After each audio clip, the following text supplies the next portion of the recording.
Hari ni hari pertama kelas berkuda di Rubinga Heritage. Sebelum ni aku pernah belajar juga berkuda, tapi dah 5 tahun lepas.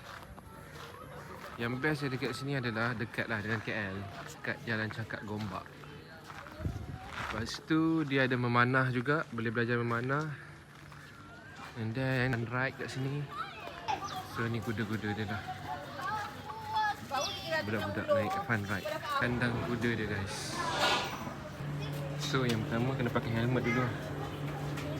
Okay. So ni coach dia. Jom.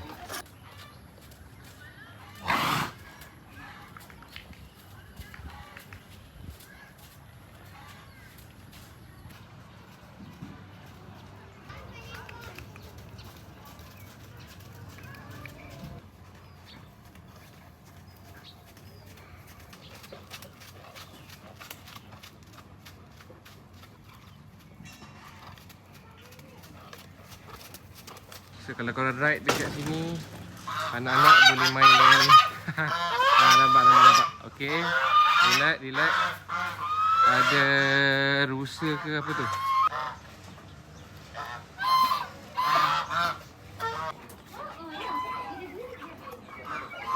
Yang ni tu aja.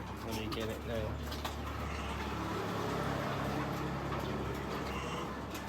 Yang ni dia makan sausage, macam dia makan sampah.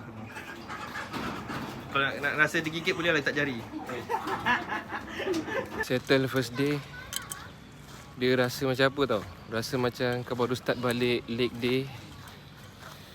Macam tu lah rasa dia.